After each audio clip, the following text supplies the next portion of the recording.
Hello guys, welcome to my YouTube channel. आज की इस वीडियो में हम बात करेंगे स्टैटिस्टिक्स के बारे में। हमारी जो लास्ट कुछ वीडियोस थी उन वीडियोस में कुछ बच्चों के आ रहे थे कमेंट्स कि सर स्टैटिस्टिक्स भी पढ़ा दीजिए, तो ये वीडियो उन लोगों के लिए है। ठीक है, तो आइए चलिए वीडियो स्टार्ट करते हैं।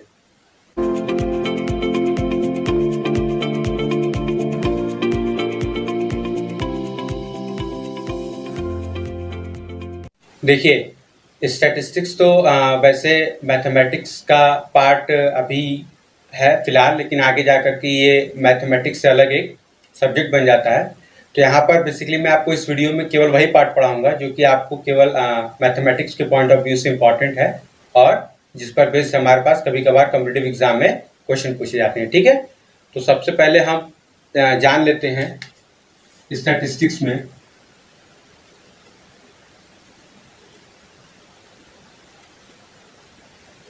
देखिए, स्टैटिस्टिक्स में हमारे पास सबसे पहले जो चीज़ हो जाती है वो हो जाती है वेरिएबल, मतलब कि हम किस चीज़ के बारे में बात कर रहे हैं।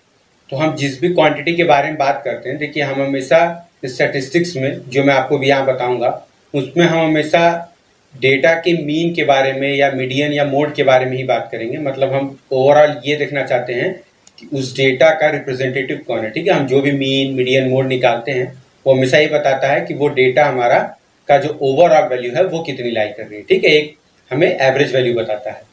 तो हमारे पास जो डेटा होते हैं बेसिकली वो देखिए दो टाइप्स के होते हैं। पहला हमारे पास होता है डिस्क्रीट। अब डिस्क्रीट का मतलब ये होता है कि जिन डेटा को हम काउंट कर सकते हैं नंबर में, लाइक 1 2 3 4, जैसे नंबर ऑफ पीपल।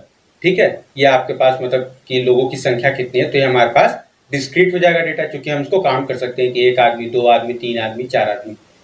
लेकिन दूसरा हमारे पास जो होता है वो होता है कॉन्टिन्यूअस डेटा। ठीक है, तो हमारे पास कॉन्टिन्यूअस डेटा या वेरिएबल जो होता है वो ये होता है जिसको हम काउंट न कर सके, हम उसकी रेंज लेकिन बता सकें। जैसे मान लीजिए कि हमारे पास कोई भी बल्ब जल रहा है, तो उस बल्ब का लाइफ टाइम क्या होगा।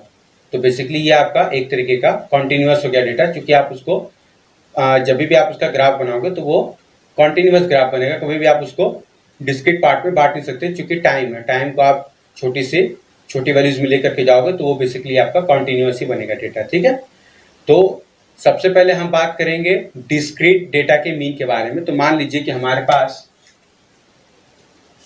वेरिएबल दिया हुआ है x1 x2 x3 x4, इसी तरीके से डॉट डॉट xn। ठीक है, अगर हमारे पास ये डेटा दिया हुआ है तो इस डेटा का जब हम मीन निकालते हैं, मीन या एवरेज कहें, तो जब हम इस डेटा का मीन निकालते हैं तो हमारे पास मीन इज इक्वल टू हो जाता है, इन सबों का हम सम कर देते हैं। ठीक है, और उसके बाद हम जितना हमारे पास इस संख्या में होते हैं उनसे हम डिवाइड कर देते हैं। ये हमारे पास सिंपल मीन हो जाता है। ठीक है, मतलब कि हमारे पास जो भी डेटा है उसमें वो क्वांटिटी एक है, जैसे x1 एक हो गया तो एक हो गया। ठीक है, अब हमारे पास एक केस ऐसा भी आता है कि मान लीजिए कि x1 है पर वो x1 एक से ज़्यादा बार है। अगर मैं आपको कॉमन लाइफ से बताऊं तो मान लीजिए कि आपके घर कोई शादी का कार्ड गया और आपको बोल दिया गया कि आपके घर से एक लोगों को आना है। ठीक है, तो हमारे पास यहाँ पर जो केस है वो ये होगा कि नंबर ऑफ फैमिलीज है। अब चूंकि नंबर ऑफ फैमिलीज से जो लोग आ रहे हैं वो एक ही आ रहे हैं, तो यहाँ पर हम x1 x2 ये जो है 1 लेकर के चलेंगे। लेकिन अगर अब कार्ड गया और कार्ड में विद फैमिली अगर लिखा गया है तो अब क्या होगा कि सबकी फैमिलीज में अलग अलग नंबर ऑफ मेंबर्स होते हैं। तो अब वो अलग अलग नंबर ऑफ मेंबर्स कितने हैं हमारा उस पर डिपेंड करता है। तो उस केस में हमारे पास आ जाता है फ्रीक्वेंसी। ठीक है, ये f। अभी फ्रीक्वेंसी क्या होता है, मान लीजिए कि x1 की फ्रीक्वेंसी f1 है, f2 हो गई, f3 हो गई। ठीक है, जो भी करस्पॉन्डिंग हमारे पास x1 है तो f1, x2 है तो f2, x3 है तो f3, xn है तो fn। अगर इस तरीके का हमारे पास हो जाता है तो उस कंडीशन में हमारे पास जो मीन आता है वो आता है f1 x1 plus f2 x2 plus f3 x3 plus dot dot fn xn upon summation of fn। या इसको हम पहले नॉर्मल भाषा में लिख लेते हैं, f1 plus f2 plus f3 plus dot dot fn। ठीक है, ये हमारे पास हो जाता है इसका मीन। अब देखिए मीन का जो रिप्रेजेंटेशन होता है उसको हम जनरली एक्स बार से करते हैं, तो चाहे आप कैपिटल यूज करिए चाहे स्मॉल यूज करिए, एक्स बार से होता है। और इसका अगर हम बताएं तो हमारे पास जो इसका इस वाले फॉर्म में जो होता है, जब हमारे पास इनकी जो फ्रीक्वेंसी है, ठीक है, इस केस में ये 1 1 1 1 सबकी 1 है, ठीक है, सारे क्वांटिटी में एक है, तो हमारे पास इसका हो जाता है 1/n summation x i is equal to 1 से लेकर के n, ठीक है। ये हमारा इस केस में मीन का फॉर्मूला हो जाता है। अब अगर यहां पर हम बात करें तो यहाँ की जो मीन होता है, अगर हम इसको कैपिटल एक्स बार से दिखाएं तो ये हमारा हो जाता है summation x i f i is equal to 1 से लेकर के n upon summation f i is equal to 1 से लेकर के n, ठीक है। ये हमारे पास इस मीन का फॉर्मूला हो जाता है। अब सवाल ये आता है कि देखिए हमारे पास ये तो डिस्क्रीट डेटा की बात हो गई, ठीक है, हमारे पास जो काउंटिंग नंबर्स में है।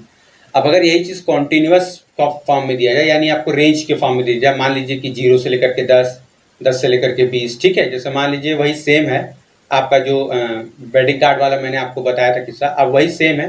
अब वहां पर ये किया जा रहा है कि एज ग्रुप बांट दिया जा रहा है कि 0 से लेकर के 10 साल तक के लोग कितने होंगे, 10 से 20 साल तक के कितने होंगे, 20 से 30 साल तक के लोग कितने होंगे। तो उस कंडीशन में क्या होता है कि जब हमारे पास रेंज आ जाती है, ठीक है, तो हम क्या करते हैं कि उस रेंज का जो मिड पॉइंट होता है उसको हम x की वैल्यू दे देते हैं। जैसे मान लीजिए कि फॉर एग्जांपल हमारे पास एक रेंज है L1 से लेकर के L2 तक, ठीक है, ये हमारे पास लोअर क्लास हो, ये लोअर क्लास हो गई,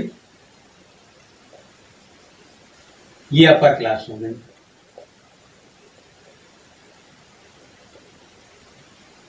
ठीक है, और इसको हम पूरे को बोलते हैं क्लास इंटरवल CI, ठीक है। तो अब हमारे पास जब हम बात करते हैं कि मीन निकालना है इसमें, तो हम क्या करते हैं, इसमें जो x होता है उसको हम ले लेते हैं L1 प्लस L2 अपॉन 2, ठीक है, मतलब जो भी हमारा क्लास हाइट है, लोअर क्लास हाइट, और जो उसकी मतलब अपर लिमिट है, वो दोनों का मीन ले लेते हैं। तो हमारे पास वो जो x होता है वो उस डेटा का रिप्रेजेंटेटिव हो जाता है, ठीक है। तो इस तरीके से हमारे पास x आ जाएगा, एक क्लास के लिए, दूसरे के लिए x आ जाएगा, तीसरे के लिए x आ जाएगा, ठीक है। तो इस तरीके से हम वहां पे मीन निकाल लेते हैं। तो ये हमारा हो जाता है डिस्क्रीट के केस में, ठीक है।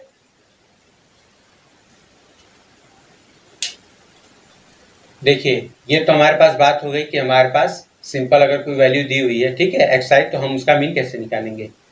अब मान लीजिए कि हमें जो डेटा दिया हुआ है वो डेटा की मान लीजिए वैल्यू बड़ी है, ठीक है, और जो उसकी फ्रीक्वेंसी है वो भी बड़ी है काफ़ी। जैसे मान लीजिए कि एक्स की वैल्यू आपकी 1000 और 2000, इस टाइप से आपकी एक्स की वैल्यू भी 100 200 500 ऐसे है। तो उस कंडीशन में जब हमें मीन निकालना होता है तो हमारा मीन निकालना थोड़ा सा मतलब हेक्टिक हो जाता है, बहुत लंबे लंबे हमारे पास वैल्यूज आने लगती है और उनका फिर मल्टीप्लाई करना, जोड़ना थोड़ा सा हमें टफ पड़ता है। तो उस कंडीशन में हम क्या करते हैं कि देखिए किसी भी चीज़ को अगर हमें कम करना होता है, ठीक है, अगर हमें साइज उसकी घटानी होती है तो हम बेसिकली दो चीज़ें करते हैं। पहला सब्ट्रैक्शन, दूसरा डिवीजन। सब्ट्रैक्शन तब करते हैं जब हमें ये लगता है कि अगर हम थोड़ा सा चेंज करेंगे तो ये वैल्यू कम हो जाएगी, तो उस कंडीशन में हम सब्ट्रैक्शन करते हैं।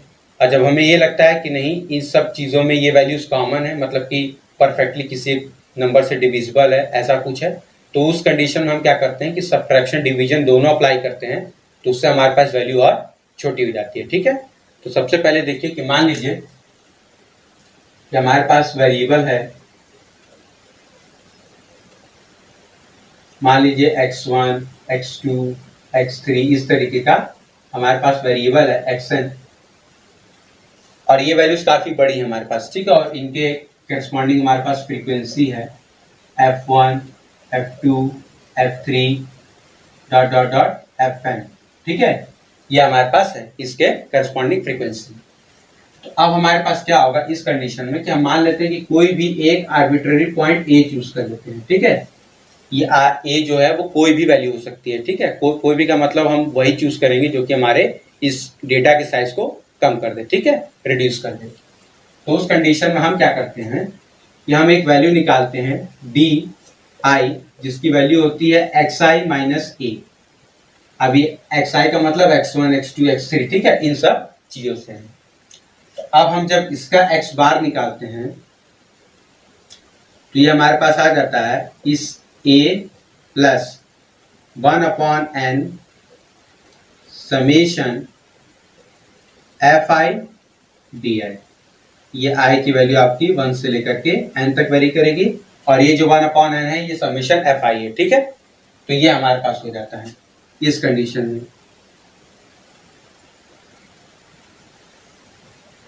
अब मान लीजिए कि जैसे मैंने आपको बताया था कि x1 x2 जो है वो 100 200 300 ये वैल्यू ले रहा है, ठीक है, और फ्रीक्वेंसी हमारी जो है वो 30 40 50 ऐसे ले रहा है। तो हमने मान लीजिए कि कोई भी एक ए पॉइंट ले लिया 500 और उसको वो घटा रहे हैं, तो अभी भी हम क्या करेंगे कि 500 में से अगर 400 माइनस करेंगे तो हमारे पास 400 आएगा, ठीक है। तो उस कंडीशन में भी क्या होगा कि हमारे पास वैल्यू उतनी तो छोटी हुई नहीं जितनी हम चाह रहे थे। तो उस कंडीशन में हम क्या करते हैं, डिवीजन करते हैं। डिवीजन ऐसे नंबर से जो कि सब में कॉमन निकल जाए। अब हमारा एक दूसरा केस आता है, वो होता है कि हमारे पास अगर वेरिएबल है, ठीक है, x1 x2 x3 इसी तरीके से xn वेरिएबल है, और हमारे पास फ्रीक्वेंसी है f1 f2 f3 fn, ठीक है। तो हम एक नया वेरिएबल चूज करते हैं ui, जिसकी वैल्यू क्या होती है कि देखिए हम एक कोई भी एक जो आर्बिट्रेरी पॉइंट लिए हुए हैं वो तो लिए हुए ही हैं, तो हमारे पास यहाँ पर ये वैल्यू जाती है xi माइनस a/h, ठीक है। मतलब कि हम क्या कर रहे हैं कि एक तो वैल्यू घटा भी रहे हैं, ऊपर से साथ साथ हम क्या कर रहे हैं कि किसी एक क्वांटिटी जो कि xi माइनस a जब भी कर रहे हैं तो एक कॉमन क्वांटिटी हमें मिल जा रही है। जैसे हम मान लीजिए कि a की वैल्यू 500 लिए हुए हैं और ये हमारे 100 200 300 ऐसे हैं, तो जब भी हम वैल्यू घटाएंगे तो वो हमेशा 100 के मल्टीपल में आएगा। तो हम यहाँ पर h की वैल्यू 100 चूज कर सकते हैं क्योंकि ये सब में आएगा, ठीक है। तो जब हम इस तरीके से चूज कर देते हैं तो हमारे पास इस केस में जो x बार आता है वो आता है a plus h times 1/n summation i is equal to 1 से लेकर के n fi ui। अब देखिए इसको समझने का मैं आपको ये बता देता हूँ तरीका, हालांकि इसका प्रूफ है लेकिन यहाँ पर आपको क्योंकि शॉर्ट मुझे बताना है तो इसलिए बस मैं आपको ये बताता हूँ कि देखिए यहाँ पर हमने a को चेंज किया था, सारे में से वो घटा रहा था तो हमने a को ऐड कर दिया, ठीक है, जो भी उसका मीन निकाले थे उसमें a को ऐड कर दिया। यहाँ पर हम a को घटा भी रहे और h से डिवाइड भी कर रहे हैं, तो a को घटा रहे थे तो a को जोड़ दिया, h से डिवाइड कर रहे थे तो h को मल्टीप्लाई कर दिया, ठीक है, और ये हमारा सिंपली मीन आ गया। अब हम बात कर लेते हैं सब प्रॉपर्टीज के बारे में जो कि मीन पर बेस्ड होता है, ठीक है। तो देखिए हमारे पास जो प्रॉपर्टीज आती है मीन पर बेस, उसमें हमारे पास पहली प्रॉपर्टी है, पहला है हमारे पास प्रॉपर्टी कि देखिए जब भी हम मीन का सम निकालते हैं, ठीक है, मतलब कि हम जो भी सम निकालते हैं यदि वो मीन के डिफरेंस के अबाउट निकालते हैं तो वो वैल्यू हमारे पास 0 हो जाती है। इसको अगर मैं आपको समझाना चाहूँ तो पहली प्रॉपर्टी हमारी ये करती है कि हमारे पास summation i is equal to 1 to n fi xi minus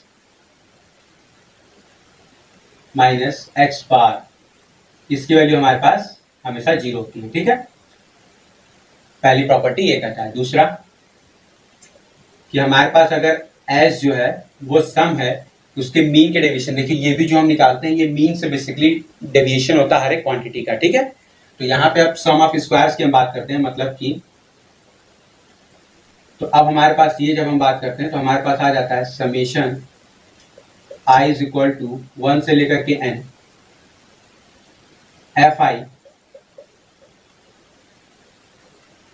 xi minus x bar का होल स्क्वायर, या हम पहले एक क्वांटिटी ले लेते हैं, ठीक है। ये जो होता है ये मिनिमम होता है, minimum at a is equal to x bar, ठीक है। तो आपसे बहुत दफा ये पूछा जाता है कि हमारे पास सम ऑफ डेविएशन ऑफ स्क्वायर का वैल्यू मिनिमम कब होता है, तो ये हमारे पास मिनिमम होगा तभी जब हमारा ए की वैल्यू एक्स बार के बराबर हो। ठीक है, तीसरा हमारे पास जो प्रॉपर्टी आता है वो ये आता है कि देखिए मान लीजिए कि हमारे पास x1 बार n1 उसका मान लीजिए नंबर ऑफ एलिमेंट्स हैं, दूसरा हमारे पास x2 बार उसके नंबर ऑफ एलिमेंट्स n2 हो जाएंगे, तीसरा x3 बार इसके नंबर ऑफ एलिमेंट्स n3 हो जाएंगे। इसी तरीके से आपके पास अगर xn बार और हमारे पास nn नंबर ऑफ एलिमेंट्स हो जाते हैं, तो हमारे पास इन सबों का जो मीन होता है वो हो जाता है x1 bar into n1 plus n2 into x2 bar plus n3 into x3 bar plus n into xn bar पूरे के अपॉन में n1 plus n2 plus n3 plus n4 plus dot dot dot nn। ठीक है, ये हमारे पास mean हो जाता है फॉर्मूला के। अगर हमारे पास अलग अलग क्वांटिटीज दी हुई हैं और उनका हमें इंडिविजुअली अगर मीन दिया हुआ नंबर ऑफ एलिमेंट्स दिए हुए हैं, तो हम अगर उन सभी को मिला करके एक डेटा बनाएं अलग से, उसका जो मीन होगा वो इस तरीके से हम निकाल सकते हैं। ठीक है, देखिए अब तो हमारे पास मीन की बात हो गई, अब हम बात कर लेते हैं मीडियन के बारे में। तो देखिए मीडियन में बेसिकली यहाँ पर हमारे पास दो केस आता है कि पहला तो डेटा हमारे पास अगर डिस्क्रीट हो तब हम क्या करेंगे, ठीक है, यानी काउंटिंग वाला हो, और दूसरा आता है कि अगर हमारे पास कॉन्टिन्यूस हो तो हम क्या करेंगे। तो देखिए अगर हमारे पास डिस्क्रीट डेटा है, मान लीजिए कि x1 x2 x3, ठीक है, इस तरीके से हमारे पास xn डेटा है, तो सबसे पहले हम क्या करेंगे, अरेंज देम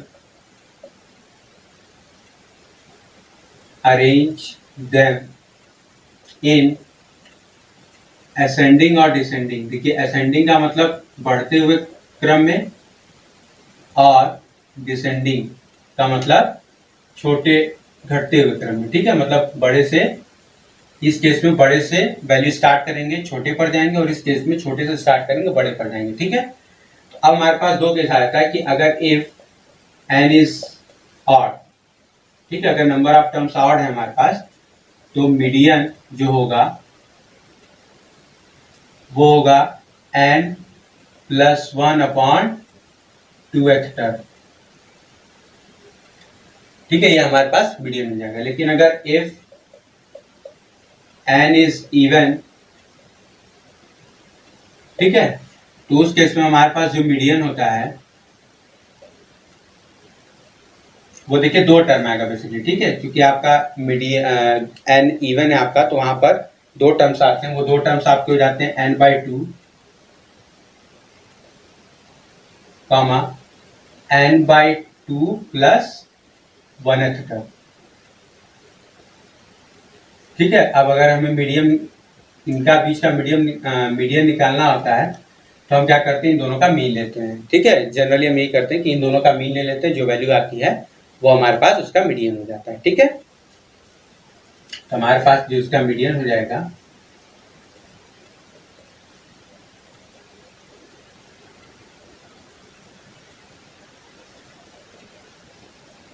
वो हो जाएगा n/2 plus n/2 plus 1th term जो है divided by 2।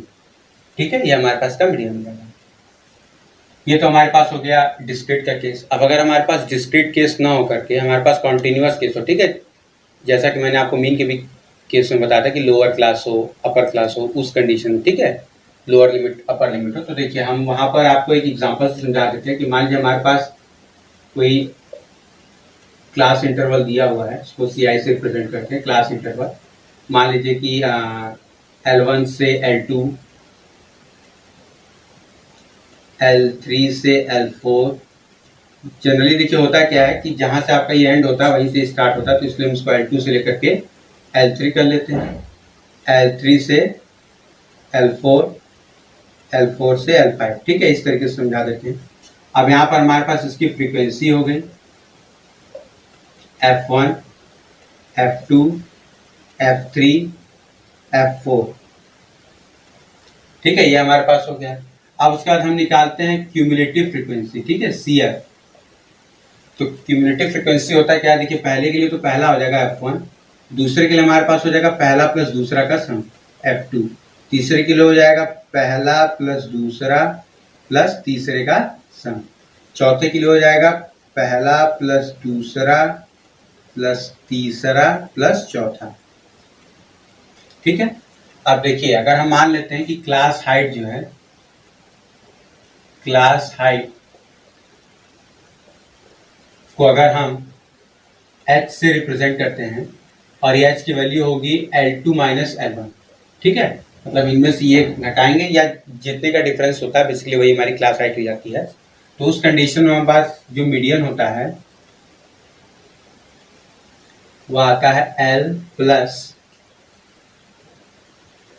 n/2 minus capital F upon small f into h।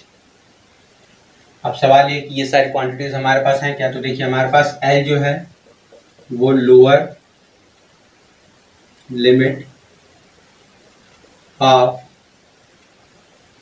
Median class. ठीक है, हमारे पास n जो है वो आपको पता है समेशन fi होता है, f जो है वो होता है frequency just below median class. ठीक है, h हमारे पास होता है उसकी हाइट, मैंने आपको ये बताया है।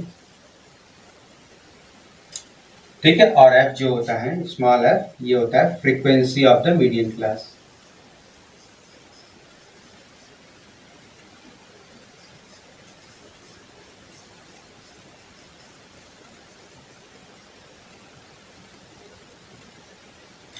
तो देखिए हमारे पास इस केस में जैसे एक एग्जांपल अभी मैं आपको बताऊंगा तो आपको ज़्यादा हो जाएगा क्लियर। L बेसिकली अगर मान लीजिए हमारे पास ये वाली मीडियम क्लास है तो हमारे पास स्मॉल l की वैल्यू L2 है। ठीक है, n/2 आपको पता है कि पूरे का सम करके 2 से डिवाइड करेंगे वो हो जाएगा। f जो है इस केस में वो F1 हो जाएगा। ठीक है, स्मॉल f जो हो जाएगा वो हमारा F2 हो जाएगा और ये जो h होगा वो हम L3 में से L2 जो घटाएंगे उसकी वैल्यू हो जाएगी। ठीक है, तो अभी हम आपको इसको एक एग्जाम्पल से समझा देते हैं।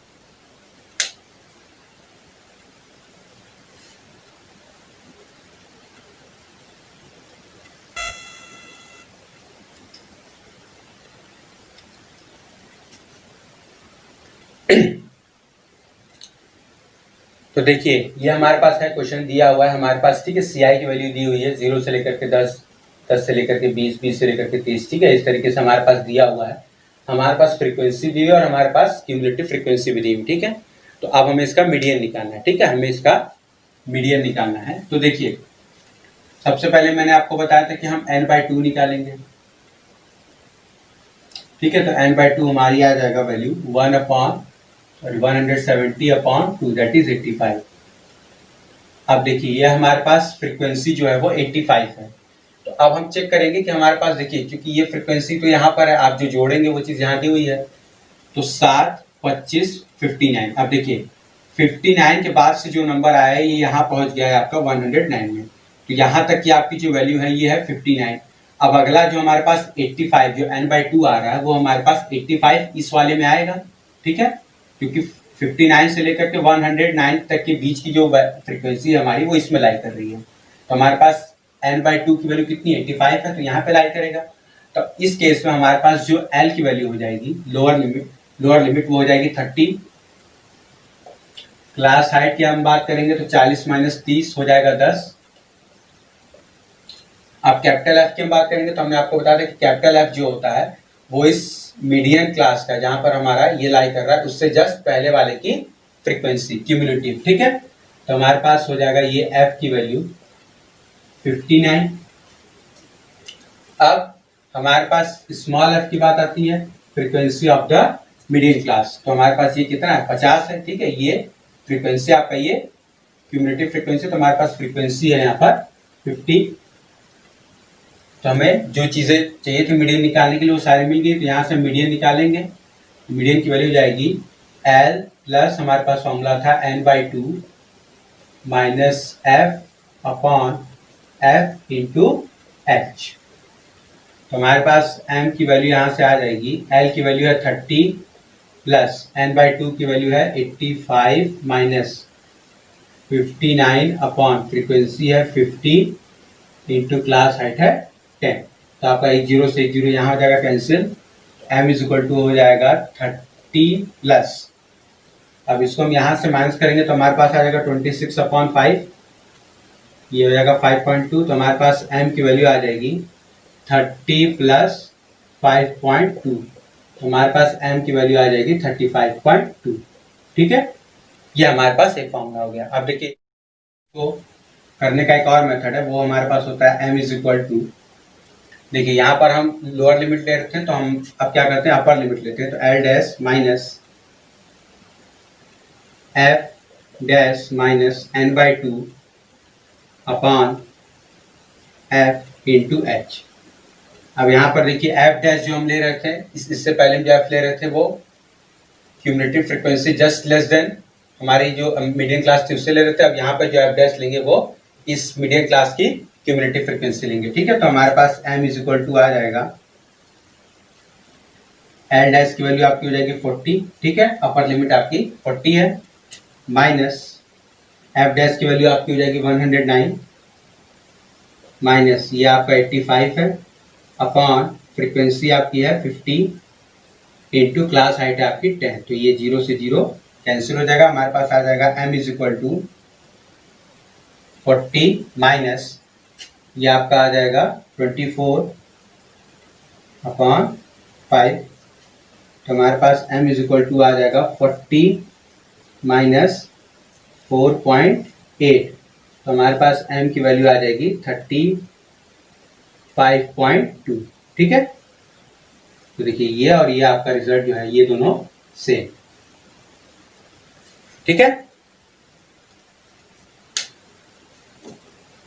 देखिए अब हम बात कर लेते हैं मॉड के बारे में। ठीक है, मॉड जो होता है हमारा, तो देखिए मॉड बेसिकली अगर मैं आपको डिस्क्रीट के केस में बताऊं जहां पर हमारे पास नंबर काउंटिंग्स में होते हैं, तो उनमें हमारे पास जो मॉड वैल्यू होती है वो मान लीजिए कि हमारे पास कोई नंबर बहुत ज़्यादा बार आ गया। ठीक है, कोई एक पर्टिकुलर नंबर जो है ग्रुप में बहुत ज़्यादा बार आ गया, तो जो नंबर ज़्यादा बार आता है हमारे पास बेसिकली उस ग्रुप का वही मॉड हो जाता है। ठीक है, ये तो हमारे पास सिंपल केस हो गया काउंटिंग के केस में। लेकिन अगर नॉन काउंटिंग का केस है हमारे पास, तो उस कंडीशन में हमारे पास अगेन देखिए कि अगर हमारे पास CI जो है वो दी हुई है L1 से लेकर के L2 तक, ठीक है, L2 से लेकर के L3 तक, L3 से लेकर के L4 और L4 से लेकर के L5, इस तरह का अगर हमारे पास दिया हुआ है क्लास इंटरवल, फ्रीक्वेंसी हमें दी हुई है F1, F2, F3, F4, cumulative frequency हमें दी हुई है capital F1, capital F2, capital F3, capital F4। ठीक है, ये F4 का मतलब यहाँ पर n आ जाता है, इसका सम यहाँ पर जो इसकी वैल्यू होगी समेशन Fi वो बराबर n हो जाता है। ठीक है, अब हमारे पास जो इसका फॉर्मूला होता है मॉड निकालने का या मोड जो भी आप कहिए, तो वो हो जाता है L plus F minus F1 upon 2F minus F1 minus F2 into H। अब यहाँ पर L जो है वो लोअर लिमिट होगा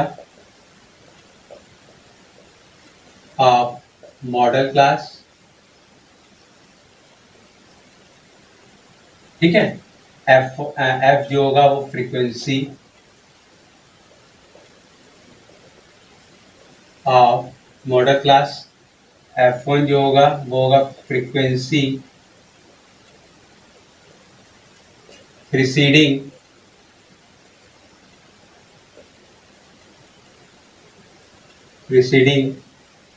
मॉडल क्लास, F2 जो होगा वो frequency succeeding model class, H जो होगा वो क्लास हाइट होगा।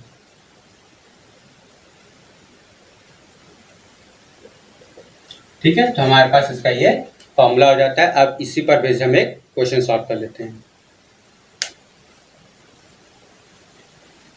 देखिए हमारे पास दिया हुआ क्वेश्चन कह रहा है कि CI की वैल्यू हमारे पास जो है वो 0 से 20, 20 से 40, 40 से 60 इस तरीके से है, ठीक है। और हमारे पास फ्रीक्वेंसी दी हुई है 15, 18, 21 इस तरीके से। तो देखिए मॉडल क्लास पहचानने का तरीका बड़ा ही सिंपल है, जो फ्रीक्वेंसी में सबसे ज़्यादा है वही हमारे पास मॉडल क्लास हो जाता है, ठीक है। जैसे मान लीजिए कि यहाँ पर इस केस में हमारे पास f की वैल्यू जो है वो सबसे ज़्यादा कहाँ है, ये है 29, ठीक है। तो हमारे पास जो फॉर्मूला था मोड निकालने का वो था L plus f minus F1 upon 2f minus F1 minus F2 into h, ठीक है। अब हमारे पास यहाँ से जो मोड निकलेगा, हमने आपको बताया था कि L जो होता है मॉडल क्लास की लोअर लिमिट यानी 60 हो जाएगा, प्लस F जो है frequency of the model class 29 हो जाएगा, माइनस F1 मैंने आपको बताया था मॉडल क्लास से जस्ट पहले वाली फ्रीक्वेंसी 21 अपॉन 2 टाइम्स F1 यानी 58 माइनस F1 आपकी वैल्यू है 21 माइनस F2 मैंने आपको बताया था मॉडल क्लास से जस्ट बाद वाली जो हमारे पास फ्रीक्वेंसी है वो हमारे पास हो जाएगा -17 इंटू हमारे पास क्लास हाइट की वैल्यू है 20, ठीक है। तो ये हमारे पास हो जाएगा। तो यहाँ से इसको हम सॉल्व कर लेते हैं तो हमारे पास आ जाएगा 60 प्लस ये हमारे पास हो जाएगा 8 अपॉन इसको हम सब्ट्रैक्ट करेंगे तो हमारे पास हो जाएगा 20 इंटू 20। तो 20 से 20 आपका हो जाएगा कैंसिल, हमारे पास मॉड की जो वैल्यू आ जाएगी वो आ जाएगी 68, ठीक है। अब देखिए मेरी वीडियोस में कभी कभार ऐसा होता है कि बच्चे लिख देते हैं कि सर यहाँ प्लस होना चाहिए, माइनस होना चाहिए, आपने यहाँ प्लस नहीं लिया, माइनस नहीं लिया है, ठीक है। तो देखिए वो बेसिकली ऐसा एरर है कि जो कि मतलब क्योंकि मैं वीडियो जो बनाता हूँ तो मुझे कोई ऐसा पीछे टोकने वाला नहीं होता कि आप क्या लिख रहे हैं, तो इसलिए वो एरर जो होता है बेसिकली प्लस माइनस का वो आप क्योंकि वीडियो देख रहे हैं तो आपको खुद मतलब समझ में आ जाना चाहिए कि अगर माइनस इंटू माइनस हो रहा है तो प्लस ही होना चाहिए। मैंने वहाँ पे भले से माइनस लिखा हो लेकिन वो बेसिकली आपका प्लस ही होता है। तो कैलकुलेशंस तो सही होती है लेकिन कभी कभार होता है कि मतलब आदमी लिख देता है तो वो तो नॉर्मल सी बात है। तो आप उसको थोड़ा ध्यान रखा करिए कि अगर कहीं कैलकुलेशन एरर हो तो आप उसको मतलब मेरा मेन मोटो ये कि आपको प्रोसेस समझ में आ जाए, कैलकुलेशन तो आप खुद कर लेंगे लेकिन मेरा मेन मोटो है कि आपको प्रोसेस समझ में आना चाहिए, ठीक है। तो यहाँ पर हमारे पास ये मोड का वैल्यू आ जाएगा। अब हमारे पास मीन मीडियन मोड में एक रिलेशन होता है that is mode is equal to 3 median minus 2 mean. इस पर बेस्ड हमारे पास कभी अक्सर क्वेश्चन आ जाते हैं एग्जाम में या कभी कभार हमारे पास यही फॉर्मूला ही आ जाता है, पूछ देता है कि मीन मीडियन मोड के बीच में क्या रिलेशन होता है। तो mode is equal to 3 median minus 2 mean, ठीक है। ये हमारे पास इनमें रिलेशन होता है। तो देखिए आज के वीडियो में इतना ही। आज के वीडियो में बेसिकली मैंने आपको स्टैटिस्टिक्स के बारे में बताया और उस पर बेस्ड मतलब कि जो जिस प्रॉपर्टीज़ पर बेस्ड या जिस भी टॉपिक पर बेस्ड हमारे पास कॉम्पिटिटिव एग्जाम में क्वेश्चन आते हैं मैंने आपको वो टॉपिक बता दिया और ये बेसिकली बहुत ही बेसिक्स है जो मैंने आपको आज बताया है, ठीक है। अगर आपको वीडियो अच्छी लगी हो तो प्लीज़ वीडियो को लाइक करिए, शेयर करिए और मेरे चैनल को सब्सक्राइब कर लीजिए, साथ ही साथ बेल आइकन भी प्रेस कर दीजिएगा ताकि मेरे चैनल पर आने वाली वीडियोज़ की नोटिफिकेशन आपको मिल जाए। तो मिलते हैं नेक्स्ट वीडियो में, तब तक के लिए थैंक यू।